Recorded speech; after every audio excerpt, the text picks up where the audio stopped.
Unboxing dude. നിങ്ങൾക്ക് അറിയുന്നതല്ല, social media വളരെ popular ആയിട്ടുള്ളൊരു യൂട്യൂബറാണ്. യൂട്യൂബിൽ വളരെ ലൈവായിട്ടുള്ള ചെറുപ്പക്കാരനാണ്. അദ്ദേഹത്തിൻ്റെ മാരേജ് വീഡിയോ ഒന്ന് കണ്ടു. 4 ലക്ഷം രൂപ വരെ വരുന്ന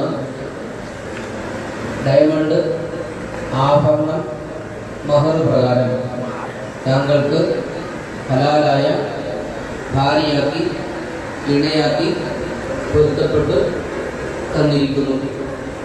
ഞാൻ പറയപ്പെട്ട മഹർ പ്രകാരം എനിക്ക് താങ്കളുടെ മകളെ വിവാഹം ചെയ്ത് ഇണയാക്കി പൊരുത്തപ്പെട്ട് തന്നതിനെ ഞാൻ സ്വീകരിച്ചു, പൊരുത്തപ്പെട്ടു. ഇത് കണക്ക് സഹിതം എന്തൊക്കെയാണ് ഏതൊക്കെയാണ് കറക്റ്റ് ക്ലിയർ ആയിട്ട് പറയുന്നുണ്ട്. ഇത് ഇപ്പോൾ സോഷ്യൽ മീഡിയ തർക്കമായി മാറിയിട്ടുണ്ട്. ഇത് അൺബോക്സിങ് ഡ്യൂഡിൻ്റെ ചാനലിൽ ഇട്ടതല്ല, അദ്ദേഹത്തിൻ്റെ മാരേജ് ഫംഗ്ഷൻ കവർ ചെയ്യാൻ വന്ന ആൾക്കാർ സോഷ്യൽ മീഡിയ യൂട്യൂബ് ചാനലിൽ വീഡിയോ. ഞാൻ മനസ്സിലാക്കുന്നത് അൺബോക്സിങ് ഡ്യൂഡ് വിളിച്ചവരല്ല, ഇവർ അങ്ങോട്ട് വന്ന് വീഡിയോ എടുക്കുക. സെലിബ്രിറ്റിയുടെ മാരേജ് അറിഞ്ഞ് കേട്ട് വന്ന് വീഡിയോ എടുത്ത് ഈ വീഡിയോ ആണ് ഇവർക്ക് തൊല്ലയത്. ഇവർ വീഡിയോ എടുത്ത് പുറത്ത് വിട്ടിട്ടില്ല. പക്ഷേ ഈ ഫംഗ്ഷൻ നടക്കുമ്പം ഇവർ യൂട്യൂബേഴ്സ്, അതായത് സോഷ്യൽ മീഡിയ വീഡിയോസ്, വിഷ്വൽസ്, സെലിബ്രിറ്റീസിൻ്റെ വിഷ്വൽസ് എടുത്ത് ഔട്ട് വിട്ട് റീൽസും മറ്റൊക്കെ വിട്ട് ഉപജീവന മാർഗം നടത്തുന്ന യൂട്യൂബ് ചാനലുകൾ കണ്ടന്റ് എടുക്കുന്നതാണ്. അൺബോക്സിങ് ഡൂഡും കൂട്ടരും ശ്രദ്ധിക്കണമായിരുന്നു. ഇങ്ങനെ അവർ വരുമ്പം ഇങ്ങനെ മൈക്കിൽ കൂടെയുള്ള ഈ മോളിൽ വിളിച്ച് പറയലോ അവോയ്ഡ് ചെയ്യും. അപ്പം നമുക്ക് സംഗതി മനസ്സിലായി, ക്രൗഡ് പബ്ലിക്ക് വന്നു. അങ്ങനെ വരുമ്പോൾ നമ്മളിങ്ങനെയുള്ള കാര്യങ്ങൾ ഹൈഡ് ചെയ്യേണ്ടതാണ്. അവരും ചിലപ്പം തിരക്കിനിടെ മറന്നുപോയി കാണും ഒരു പക്ഷേ ഇതിപ്പം പണിയായി. ഞാനിങ്ങനെ പല മുസ്ലിം സുഹൃത്തുക്കളോട് ചോദിച്ചപ്പോൾ അവർ പറഞ്ഞത് കൊടുക്കാറുണ്ട്, പക്ഷെ അങ്ങനെ മൈക്കിൽ കൂടെ വിളിച്ച് പറയാറില്ല. എന്താണ് ഏതാണ് ഇതൊക്കെ പബ്ലിക്കിനോട് നമ്മൾ പറയേണ്ട ആവശ്യമില്ല. ഇത് ആ കുടുംബങ്ങൾ തമ്മിൽ കൈമാറുന്ന ഒരു ഹാപ്പിനെസ് ആണുള്ളത്. ഇപ്പോൾ കമൻറ്റ് ബോക്സ് ഒക്കെ എടുത്തു കഴിഞ്ഞാൽ, അതായത് അൺബോക്സിങ് ഡ്യൂഡിൻ്റെ പ്രസന്റ് ചാനലിൻ്റെ വീഡിയോ താഴെയാണെങ്കിലും വന്ന് പറയുന്ന കമൻറ്റ് ഭയങ്കരമാണ്. നമ്മുടെ മലയാളീസ് പൊതുവെ വിമർശിക്കാൻ തുടങ്ങിക്കഴിഞ്ഞാൽ ഭയങ്കര ബ്രോഡ്ലി വിമർശിക്കും. അതായത് മയമൊന്നുമില്ല, അറിയാവില്ല. ഞാൻ വീഡിയോ എടുത്ത വിഷ്വൽസ് കവർ ചെയ്ത ആൾക്കാരുടെ വീഡിയോയുടെ താഴെയും ഇദ്ദേഹത്തിൻ്റെ അൺബോക്സിങ് ഡൂഡ് എന്ന് പറഞ്ഞ ചെറുപ്പക്കാരൻ്റെ യൂട്യൂബ് ചാനൽ നടത്തുന്ന ചെറുപ്പക്കാരൻ്റെ വീഡിയോയുടെ സോഷ്യൽ മീഡിയ ഭാഷ പൊങ്കാല ഇട്ടുകൊണ്ടിരിക്കുകയാണ്. അവർക്ക് അന്ന് ആ നിമിഷം മുതൽ അവരെ സ്വസ്ഥത പോയി. ഈ കല്യാണം കഴിഞ്ഞ ആ നിമിഷം മുതൽ ഇവർ മൊത്തത്തിൽ എയറിലാണ്. അൺബോക്സിങ് ഡൂഡും വൈഫൂടെ തട്ടൻ റിലേറ്റഡ് ആയിട്ട് എന്തോ വീഡിയോ ഇട്ടിട്ടുണ്ട്. ഞാനത് ഓപ്പൺ ആക്കി നോക്കിയില്ല. ഇവരുടെ മെഹർ റിലേറ്റഡ് ആയിട്ടുള്ള മാറ്റർ അത് പബ്ലിക് എന്തിനാണ് ഇത്രയും എക്സൈറ്റഡ്. അപ്പം ആദ്യത്തെ ക്വസ്റ്റ്യനിലേക്ക്, ആദ്യത്തെ കോൺട്രവേഴ്സി കേസ്. എൻ്റെ പൊന്നെ, ഇൻസ്റ്റഗ്രാമും യൂട്യൂബിലൊക്കെ എന്താണ് അൽഫി, എന്താണ് സംഭവിക്കുന്നത്? അത് ആക്ച്വലി അത് നമ്മളിട്ടത് കൊണ്ടല്ല, നമ്മളല്ല ഇട്ടത്, വേറെ ആരൊക്കെ ഇട്ടതിലാണ്. ഫസ്റ്റ് നമുക്ക് എനിക്ക് പറയാനുള്ള ഡയലോഗ് മറ്റേ ദൃശ്യം മൂവിയിലത്തെ സാധനമില്ലേ, ക്ഷണിക്കപ്പെടാത്ത ഒരുപാട് അതിഥികൾ വന്ന് ഞങ്ങളുടെ നിക്കാഹ് അടിച്ചു മാറ്റി. ഗൈസ്, അടിച്ചു മാറ്റിയല്ല, കോളാക്കി ഭയങ്കരമായിട്ട് അലമ്പാക്കി കളഞ്ഞു. അതിൽ ഭയങ്കര അത് ഇവൾക്ക് ഭയങ്കര സങ്കടം ഉണ്ടായിരുന്നു. പക്ഷെ നമ്മളുടെ രീതി മൊത്തം അടിച്ചു പൊളിച്ച്. പക്ഷെ ഔട്ട് വരേണ്ട സാധനങ്ങളിൽ ഒരുപാട് നമ്മള് ആ നിക്കാഹിന്റെ ഇത് ലൈക്ക് ഇവന്റ് നമ്മൾ കുറച്ച് കഷ്ടപ്പെട്ടിട്ടാണ്, കുറച്ചധികം കഷ്ടപ്പെട്ടിട്ടാണ് ഓർഗനൈസ് ചെയ്തത്. ലൈക്ക് സ്റ്റേജിന്റെ കാര്യങ്ങൾ മൊത്തം എല്ലാം എല്ലാ നിക്കാഹിന്റെ മൊത്തം ഇവരുടെ ടീമാണ്. അപ്പൊ എല്ലാം ഇവളെന്നാണ് കറക്റ്റ് ഇവളെ ഫാമിലി നോക്കി എല്ലാം ചെയ്തത്. ആദ്യത്തെ കോൺട്രവേഴ്സി, നിക്കാഹിന് മഹർ കൊടുത്തത് വിളിച്ചു പറഞ്ഞു എന്നൊരു രീതിയിലുള്ള സാധനമായിരുന്നു അല്ലേ. അതിൻ്റെ ഒരു സത്യാവസ്ഥ നിങ്ങളോട് പറഞ്ഞതാണ്. എല്ലാവരും നിക്കാഹിന് മഹർ കൊടുക്കുക, ഒന്ന് എന്താ പറയുക, ഡയമണ്ട് എന്താ പറയുക, ഇതാ കൊടുക്കുന്നത്, സ്വർണം കൊടുക്കുമ്പം നമ്മളെ നാട്ടിലത്തെ ഒരു പതിവ് എന്താണെന്ന് വെച്ചാൽ അത് അവർ പറയും ഇത്ര ഇത്ര പവൻ്റെ കണക്ക് എല്ലാവരും സ്വർണ്ണം വാങ്ങുമ്പോൾ പറയും. പക്ഷെ എൻ്റെ കേസിൽ അങ്ങനെ വിളിച്ച് പറയും കേട്ടോ. ചിലർ വിളിച്ച് പറയും, ചിലർ മൈക്കിൽ പറയില്ല. അതൊക്കെ ഓരോ മഹലിലുള്ള മെൻഷൻ ചെയ്യും, മൈക്കിലോ അല്ലാതെ അത് ഓരോ മനസ്സിലായില്ല. അത് അപ്പം എന്താണോ അവിടുത്തെ സിറ്റുവേഷൻ അനുസരിച്ചിട്ടാണ് പറയുന്നത്. നമ്മളിത് വീഡിയോയിൽ വന്നുകൊണ്ട് മാത്രം ആൾക്കാർ എന്തോ ഒരു സംഭവമായിട്ട് തോന്നുന്നു. പക്ഷെ സത്യം പറയല്ലേ, എനിക്ക് അറിയില്ലായിരുന്നു ഇങ്ങനെ വിളിച്ച് പറയും എന്നുള്ളൊരു കാര്യം. ഈവൻ പവൻ പറഞ്ഞാലും ഇപ്പൊ പവന്റെ റേറ്റ് കാൽക്കുലേറ്റ്. പക്ഷെ നമ്മളെ ഭാഗത്തുനിന്ന് വന്നൊരു കോമഡി, നമ്മൾ ഡയമണ്ട് ആണ് ഇവൾക്ക് മഹറായി കൊടുത്തത്. അപ്പോൾ ഉസ്താദ് കണ്ടപ്പോൾ ഉസ്താദിനോട് ഞങ്ങൾ ആദ്യമായിട്ടാണ് ഡയമണ്ട് മഹർ കൊടുക്കുന്നത് കണ്ടത്. അതുകൊണ്ട് ഇത് എങ്ങനെ പറയണം എന്നുള്ള ഒരു കൺഫ്യൂഷൻ വന്ന്. അപ്പോൾ ഉസ്താദ് ഞങ്ങൾ ചോദിച്ചു ക്യാരറ്റ് എത്ര? അപ്പോൾ പറഞ്ഞ് എന്ത് ക്യാരറ്റ്, നമ്മളിതുപോലെ ഇത് നമ്മൾ ഉണ്ടാക്കിപ്പിച്ചതാണ്, ഇങ്ങനത്തെ മോതിരം എനിക്ക് വേണമെന്ന് പറഞ്ഞിട്ട് ഉണ്ടാക്കിപ്പിച്ചതാണ്. പിന്നെ അതേപോലെ ഒരു ചെയിൻ കണ്ട് ഇഷ്ടപ്പെട്ടു. നമ്മൾ കൂടുതൽ ഡയമണ്ടിനെ കുറിച്ച് ഞങ്ങൾ കൂടുതൽ അറിയില്ല, ഞങ്ങൾ അത് യൂസ് ചെയ്ത് വരുന്നുള്ളൂ. അപ്പം നമുക്കത് അറിയില്ല. കണ്ട് ഇഷ്ടപ്പെട്ട് സാധനങ്ങൾ വാങ്ങി മഹർ കൊടുത്ത്. അപ്പോൾ അങ്ങനെയാണ് ചോദിച്ചത് എത്ര രൂപൻ്റെ മഹറാണെന്ന്. അപ്പോൾ ഞാൻ പറഞ്ഞു ഇത്ര രൂപൻ്റെ മഹറാന്ന് പറഞ്ഞപ്പോൾ എന്താ പറയുക മൊയ്ലാർ പറഞ്ഞാൽ പിന്നെ അതങ്ങ് പറയാമെന്ന്. അങ്ങനെയാണ്. പക്ഷേ ആ മൈക്ക് എവിടുന്ന് വന്ന് നിൽക്കുകയല്ല. കറക്റ്റ് സമയം മൈക്ക് ഉണ്ടായപ്പോൾ ഉസ്താദ് മൈക്ക് എടുത്ത് പറഞ്ഞു. അപ്പോൾ ആ ഉസ്താദ് ഒരുപാട് ഊക്കും കാര്യങ്ങളൊക്കെ ഓൺലൈനിൽ കിട്ടുന്നുണ്ട്. ആ ഉസ്താദ് ഒരു കാര്യം അറിയില്ലല്ലേ, പാവാണ്, മൂപ്പർ അറിയാണ്ട് പറഞ്ഞു പോയതാണ് ഇങ്ങനെ സോഷ്യൽ മീഡിയ ഉള്ള കാര്യം. ഇതിപ്പം ഓൺലൈൻ മീഡിയ നമുക്കറിയാം, അവർ വിളിക്കാതെ വന്നു, പ്രതീക്ഷിച്ചില്ല. അവർ വീഡിയോസ് എടുത്തപ്പം സാധാരണ അവർ വീഡിയോ ഒക്കെ എടുത്ത് കഴിഞ്ഞാൽ പാട്ടൊക്കെ കൂട്ടിയിട്ട് ഒരു മ്യൂസിക് എന്തെങ്കിലും ഒരു ബാക്ക്ഗ്രൗണ്ട് മ്യൂസിക് ഇട്ടിട്ടാണല്ലോ അവർ ഇത് പ്ലേസ് ചെയ്യുന്ന പൊതുവേ. പക്ഷേ ഇവിടെ അവർ സറൗണ്ടിങ്സിലുള്ള ആക്ച്വൽ വോയിസ് പോസ് ചെയ്തിട്ടില്ല. അവർ അതേപടി എടുത്തങ്ങോട്ട് വെച്ച് കൊടുത്ത്, അവർക്കറിയാമല്ലോ ഡയമണ്ടൊക്കെ ഗിഫ്റ്റായിട്ട് കൊടുക്കുന്നു, മഹറായിട്ടെന്നൊക്കെ പറയുമ്പം അൺബോക്സിങ് ഡൂഡ് എന്നൊക്കെ പറഞ്ഞുകൊണ്ട് ഒരു ടൈറ്റിലൊക്കെ കൊടുത്തെങ്കിൽ വിടും അത്യാവശ്യം നല്ല റീച്ച് കിട്ടും. കാരണം ആൾ ഈ പറഞ്ഞ അൺബോക്സിങ് ഡൂഡ് അത്യാവശ്യം അത് റീച്ച് കിട്ടിയ ഒരു യൂട്യൂബ് ചാനലാണ്. അവർ യൂട്ടിലൈസ് ചെയ്ത് അന്നല്ലേ ഇപ്പം ഞാൻ വീഡിയോ ഇടുന്നത് കണ്ടൻറ്റിന് ലൈക്കിനും വ്യൂസിനും വേണ്ടിയല്ലേ, അതും ഇവരുടെ കണ്ടൻറ്റും വ്യൂ ആണല്ലോ ഇത്. ഇങ്ങനെയുള്ള സെലിബ്രിറ്റീസ് ആയിട്ടുള്ളവരുടെ വീട്ടിൽ ചെല്ലുക, അല്ല അവരുടെ ഫങ്ഷൻ അവരെല്ലാം കാണാൻ അവിടെ ചെന്ന് വീഡിയോ എടുത്ത് മ്യൂസിക് കൊടുത്ത്, അല്ലെന്നുണ്ടെങ്കിൽ വിത്തൗട്ട് മ്യൂസിക് ടാപ്പ് ടൈറ്റിലൊക്കെ കൊടുത്ത് അടിച്ചു വിടുന്നതാണല്ലോ ഇവരുടെ എല്ലാം. അല്ലേ പക്ഷേ ഈ അന്ന ഇച്ചിരി കൂടിപ്പോയി. ഇത് അൺബോക്സിങ് ഡൂഡിന് പണി കിട്ടും. അൺബോക്സിങ് ഡൂഡ് പറഞ്ഞ് എസ്താദ് ഏറിപ്പോയെന്ന് പറയുന്നത്. എസ്താദിന് ഇവിടുന്ന് മൈക്ക് വന്നു, പെട്ടെന്ന് സുപ്രത് അങ്ങനെ മൈക്ക് വിളിച്ച് പറയുന്നതിനെക്കുറിച്ച് പുള്ളിക്ക് അറിയത്തില്ലായിരുന്നു. പക്ഷേ അതിൻ്റെ ടോട്ടൽ വീഡിയോ, അതായത് മൊത്തത്തിലൊരു വീഡിയോ അൺബോക്സിങ് ഡ്യൂഡിൻ്റെ ഭാഗത്തുനിന്ന് അത് അവരുടെ പ്രൊഫഷണൽ ക്യാമറമാനെ വെച്ചവരെടുത്ത് കവർ ചെയ്തിട്ടുണ്ട്. ഈ വീഡിയോയ്ക്കകത്ത് ഉസ്താദിന് മൈക്ക് കയ്യിലുള്ളതായിട്ടാണ് ഞാൻ മനസ്സിലാക്കുന്നത്. നമുക്ക് ആ വീഡിയോ ഒന്ന് കണ്ടുപോക്കാം ആദ്യം. സഹോദരങ്ങളെ, സുഹൃത്തുക്കളെ, ഒരു വലിയ മഹത്തായ കർമ്മത്തിന് നമ്മൾ സാക്ഷിയാവുകയാണ്. സ്വാലിഹ് എന്ന് പറയുന്ന സഹോദരനും അൽഫിയ എന്ന് പറയുന്ന സഹോദരിയെ തമ്മിലുള്ള വിവാഹ കർമ്മത്തിൻ്റെ ഏറ്റവും മഹത്വമേറിയ ഒരു ചടങ്ങ് ഇവിടെ നടക്കുകയാണ്. അതിന് സാക്ഷിയാകാനാണ് നാം എല്ലാവരോട് എത്തിച്ചേർന്നിരിക്കുന്നത്.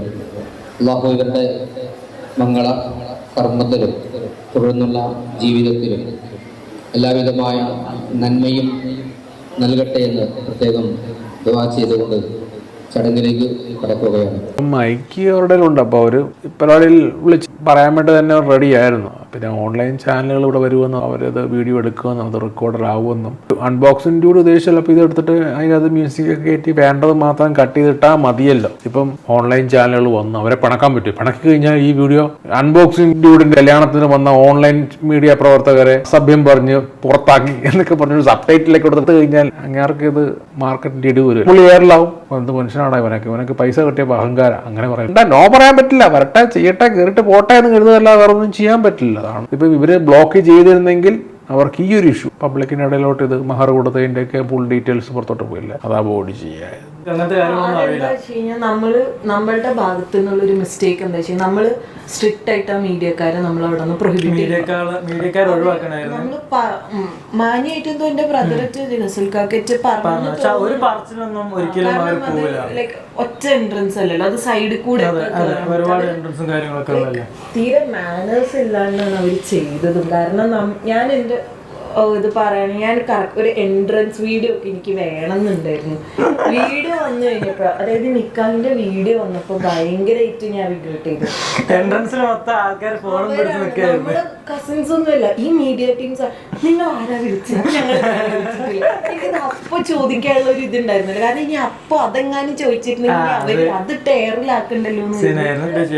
എനിക്കിതില് ഏറ്റവും കൂടുതൽ ഞാൻ എപ്പോഴും ബ്ലെയിം ചെയ്യുന്നത് ഈ മീഡിയ ടീമിനെ തന്നെ. കാരണം അവര് തീരെ അൺഇൻവൈറ്റഡ് ആയിട്ട് വന്നു എന്നുള്ളത് പോരാത്തതിന് നമ്മുടെ full even each and every bit പല ആംഗിളിൽ നിന്ന് എങ്ങനൊക്കെ എവിടെ നിന്നൊക്കെ ഇവന്മാര് വന്നേ എന്താ ചെയ്യും നമുക്ക് ഒരു ഐഡിയ ഇല്ല. ഞാൻ പറയും, കാരണം നമ്മൾ കുറെ പ്ലാൻ ചെയ്ത് നമ്മൾ അത്രയും ഓർഗനൈസ് ചെയ്തിട്ട് ചെയ്തൊരു വെഡിങ്. അതിനകത്ത് ഈ ഒരു പാർട്ട് നമ്മൾ ഉണ്ടാവുമെന്ന് കരുതിയില്ല, കാരണം ഇവന്റെ അവിടെ ഉണ്ടാവുമെന്ന് കരുതി ഇവര് പ്രിപ്പയർഡ് ആയിരുന്നു. പക്ഷെ നമ്മുടെ അവിടെ ഇവര് വരുമെന്ന്, കാരണം നമ്മൾ ഇവരെ ആരെയും ഇൻവൈറ്റ് ചെയ്തിട്ടില്ല.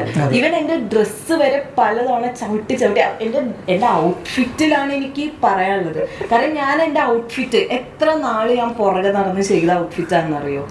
ആ ഔട്ട്ഫിറ്റിന്റെ താഴത്തെ പോർഷൻ ചവിട്ടി ലിറ്ററലി ചവിട്ടിയിട്ട് അതിന്റെ ചുറ്റുള്ള ബീച്ചൊക്കെ പോയി. 3-3.5 മാസം കഷ്ടപ്പെട്ട് ക്രിയേറ്റ് ചെയ്ത. പക്ഷെ ആ ഔട്ട്ഫിറ്റ് ഞാൻ കുറെ നാള് മുന്നേ വർഷങ്ങളായിട്ട് ഡ്രീം ചെയ്തിട്ടുള്ള ഒരു കളറും ആൾക്കാർ ചവിട്ടുമ്പോ ആർക്കായാലും അത് ചവിട്ടിയിട്ട് തലയിലേക്ക് ഹെഡ് വെയിലൊക്കെ ചവിട്ടിന്റെ എപ്പോഴോ ഏതോ ഒരു ടൈമിൽ എന്റെ മുടിയൊക്കെ വലിഞ്ഞ് എന്നെ കണ്ണീന്ന് പൊന്നീച്ച പറഞ്ഞു പോയിട്ടുണ്ട് 2. കാരണം എത്ര 20-22 കിലോ നട്ടല്ലേ, അത്ര വെയിറ്റ് ഉള്ള സാധനമല്ല. അത്ര വെയിറ്റിലെ ഡ്രസ് സൈസ് ഇവർക്കൊക്കെ ഉണ്ടാവും. നമ്മളെ മാതിരില്ല, നമ്മളതൊക്കെ കുറച്ച് പരിപാടികൾ. ഈ ഓൺലൈൻ മീഡിയാസ് ഒരു കാര്യം ശ്രദ്ധിക്കണം, നമുക്ക് വിളിക്കാത്തോടത്ത് അതിഥിയായിട്ട് കയറി ചെല്ലുന്നത് അത്ര നല്ലതാണെന്ന് എനിക്ക് തോന്നുന്നില്ല. അവരുടെ ഇങ്ങനെയുള്ള കാര്യങ്ങളെടുത്ത് ഇടാതിരിക്കാതിരിക്കുക.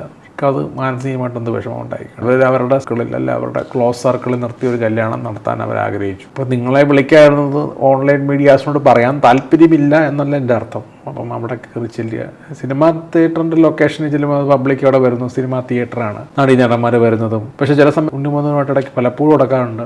എന്താ ഉണ്ണി ചോദിക്കുമ്പോൾ പറഞ്ഞാൽ നിങ്ങൾ സെലിബ്രിറ്റി അല്ലേ? അവർ സെലിബ്രിറ്റി എന്ന് വെച്ചാൽ അവർക്ക് കടയിൽ കയറാൻ മേല, അവർക്ക് സിനിമ കാണാൻ പാടില്ല, അങ്ങനെ വല്ലതും ഉണ്ടോ? ഇവരൊരു സിനിമയുടെ പ്രൊമോഷന് വരുമ്പോൾ അവർ പ്രിപ്പയർഡ് ആണ്. അല്ലാതെ അവരൊരു കടയിൽ കയറുമ്പോൾ അല്ല അവരുടെ ഡ്രസ്സ് ചിലപ്പം പ്രോപ്പറിലേക്ക് അവരുടെ മാനസികാവസ്ഥ കറക്റ്റ് ആയിരിക്കും. നിങ്ങളുടെ മാനസികാവസ്ഥയാണെന്നില്ല അവരുടെ മാനസികാവസ്ഥ. അവർ പലതും വേറെ ചിന്തിച്ചുകൊണ്ട് അതിൻ്റെ ഇടയ്ക്ക് വന്ന് ഈ മൊബൈൽ ചിലപ്പോൾ അവർക്ക് ദേഷ്യം വരും. അകലെ നിന്ന് വീഡിയോ എടുക്കണേ കുഴപ്പമില്ല, നിങ്ങൾ ഇത് ഫോളോ ചെയ്ത് അടുത്ത് പോകുന്നത് ശരിയാണ്. അവർക്കും പ്രൊമോഷൻ കിട്ടി, ഇവർക്കും പ്രൊമോഷൻ, അതൊക്കെ ശരിയാണ്. പക്ഷേ ഒരു വ്യക്തിയുടെ മാനസികാവസ്ഥ നോക്കിക്കൊണ്ട് ആലുമായിട്ട് വർത്താനം പറഞ്ഞ് പോകുന്ന സമയത്ത് കയറി ദേവി ഇത് എടുക്കാതിരിക്കുക. അതിനൊരു മര്യാദ ഈ ഓൺലൈൻ മീഡിയാസ് കാണിക്കണമെന്നാണ് ഞാൻ പറയുന്നത്. ഇതിപ്പം തെറി പറയാനും മേലാത്ത അവസ്ഥയാണ്. ഒരു സെലിബ്രിറ്റി ആയതുകൊണ്ട് അവരുടെ മുഖത്തിൻ്റെ കീഴെ കൊണ്ട് ക്യാമറ വെക്കണമെന്ന് വല്ലോ നിയമമുണ്ടോ? ചുമ്മാ വന്ന് അവരെ ഇറിറ്റേറ്റ് ചെയ്യിക്കുകയാണ്. ശരിയാണ്, കണ്ടന്റാണ്. പേഴ്സണലായിട്ട് പോകുന്ന കാര്യങ്ങൾ ഇടപെടാതിരിക്കുക. നിങ്ങൾ നിങ്ങളുടെ പേഴ്സണലായിട്ട് പോകുന്ന കാര്യങ്ങൾ നിങ്ങളുടെ മുഖത്തോട് ക്യാമറ വെച്ചാൽ നിങ്ങൾക്ക് ഇഷ്ടപ്പെടുമോ? അതുപോലെ തന്നെയാണ് അവർക്കും. മൊബൈൽ ഫോൺ വന്നേ പിന്നെ ഉണ്ടായ ഡീമെറിറ്റാണിത്. അതിപ്പോൾ ഈ അൺബോക്സിൻ്റെ കാര്യത്തിലാണെങ്കിൽ അവരുടെ അവാർഡൊന്നും വിളിക്കാത്തടത്ത് എന്തിനു പോയി വീഡിയോ എടുക്കും? കല്യാണം കഴിച്ചിരിക്കുന്ന പെൺകുട്ടി പറഞ്ഞു കേട്ടില്ലേ, നമ്മൾ ക്ഷണിക്കാത്തടത്ത് പോയി വെറുതെ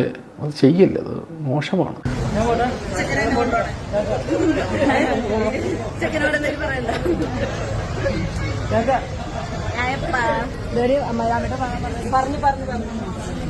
മമ്മി ഓക്കെ ബൈ. ആരുണ്ട്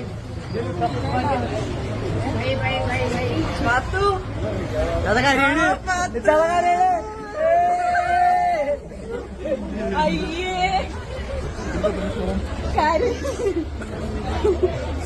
ആരുണ്ട് ചേട്ടന്മാര്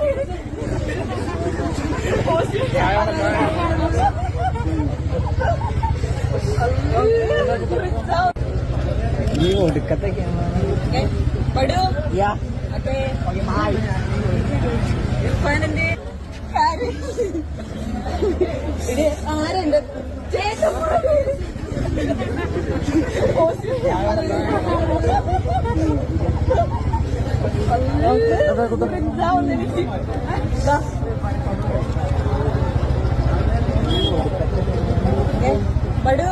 Yeah. Okay. Okay, bye. Fine nanti. Fine nanti. Amar kakak. Nanti bang. Okay.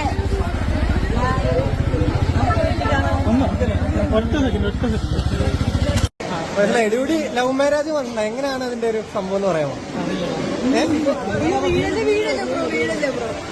ആ ഒരു പ്രണയം ഒന്ന് പറയാമോ? തുറന്ന് നമ്മള് നിങ്ങൾ ആദ്യം ഇങ്ങനെ കണ്ടുപിടിക്കുന്നത് അതൊക്കെ ഓൾറെഡി ഇമ്പോർട്ടൻ്റ് കൊടുത്തിട്ടുണ്ട്.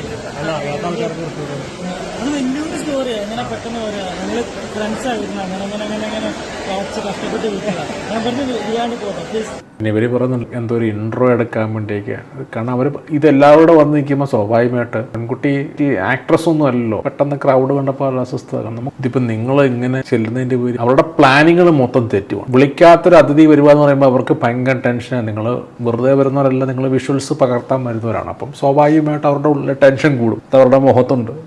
ഡിസ്കംഫോർട്ടായി, നിങ്ങൾ എന്തൊക്കെ ചെയ്യുന്നു, നിങ്ങൾ ഏതൊക്കെ രീതിയിലുള്ള വിഷ്വൽസ് ആണ്, ഇപ്പോൾ പെൺകുട്ടിയുടെ ഡ്രസ്സ്, നിങ്ങൾ സൈഡിൽ നിന്ന് മറ്റേതൊക്കെ ക്യാമറ ആയിട്ട് നിൽക്കുമ്പോൾ ഡ്രസ്സ് പ്രോപ്പർ ആണെന്ന് അവർക്ക് ടെൻഷൻ. കാരണം ഇവരുടെ കയ്യിൽ കിട്ടുന്ന ക്യാമറ വിഷ്വൽസ് ആണ് അവർക്ക് എഡിറ്റ് ചെയ്യാൻ പറ്റും. നിങ്ങളുടെ കിട്ടുന്ന സാധനം നിങ്ങൾ എഡിറ്റ് ചെയ്യുമോ ഇല്ലെന്ന് അവർക്ക് അറിയത്തില്ല. അതൊക്കെ അവരെ ഭയങ്കര ടെൻഷൻ അടിപ്പിക്കുന്നുണ്ട്. അത് നമുക്കിവിടെ കാണാൻ സാധിക്കുന്നുണ്ട്. പിന്നെ മാരേജിന് ശേഷം അവരുടെ ഒരു വീഡിയോ ഉണ്ട്, നമുക്കത് കണ്ടുപോകാം. കാരണം രാവിലെ 3:30 എണീറ്റ് മേക്കപ്പ് ആർട്ടിസ്റ്റ് വന്നു, പിന്നെ അത് കഴിഞ്ഞ് നിങ്ങൾ ഫോട്ടോസിനൊക്കെ വന്നു. അപ്പോൾ ലൈക്ക് ഒന്നാമത് ഭയങ്കര ചൂട്. കല്യാണം കഴിച്ചൊരു എക്സ്പീരിയൻസിൽ പറയാണ്. ഇപ്പൊ 3-4 മണിക്കൂറായില്ല കല്യാണം കഴിഞ്ഞിട്ട്.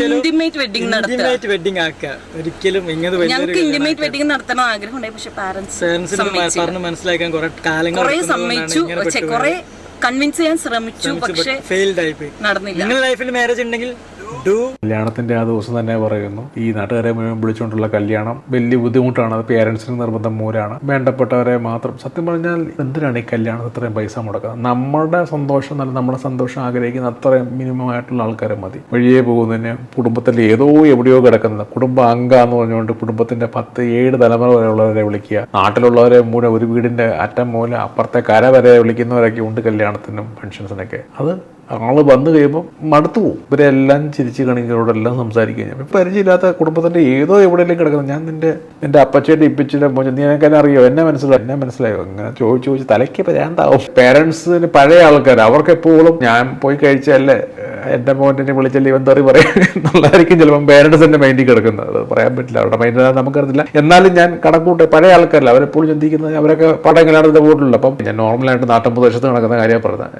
അല്ലാത്തവരും കാണും ഇല്ലെന്ന് പറയുന്നില്ല. വീഡിയോ ഇഷ്ടപ്പെട്ടെങ്കിൽ ലൈക്ക് ചെയ്യുക, ഷെയർ ചെയ്യുക, സബ്സ്ക്രൈബ് ചെയ്യുക. Okay, bye, take care.